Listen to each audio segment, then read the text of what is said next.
पुण्यात सीजेपीचं एकीकडे मोर्चा सुरू असताना या मोर्चात जेनझी तर आपल्याला दिसतात आहेत आणि एक चिमुरडा देखील आपल्याला संत तुकाराम महाराजांच्या वेशभूषेमध्ये या ठिकाणी या मोर्चात सहभागी झाल्याचं दिसतोय। त्याच्यासोबत आपण गप्पा मारणार आहोत आणि त्याच्या हातात एक फलक आहे, तुका म्हणे सत्याची धरा कास, पेपर फुटीच्या अन्यायाचा करा आता विनाश। काय नाव आहे तुझं? अर्णव। कितवीला आहेस तू? पहिलीला। बरं, आणि ही वेशभूषा केली आहे तू तुकाराम महाराजांची, काय तुझ्या मनात आहे? तू या मोर्चात सहभागी झालाय, काय सांगायचंय तुला? मी डालोय। कशासाठी? मी पेपर फुटलाय, अजून ते आपल्या इंडियाला पोलिसांनी मारलंय, त्याच्यामुळे मी डालोय।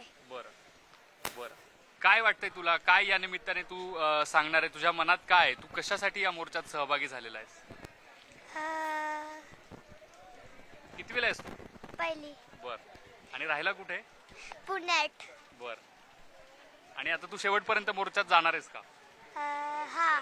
बर, आपण बघतोय की हा चिमुरडा आहे, पेपर फुटलाय आणि पोलिसांनी जी मारहाण केली आहे या सगळ्या विषयाला धरून तो या सगळ्या मोर्चामध्ये सहभागी झाल्याचं आपल्याला बघायला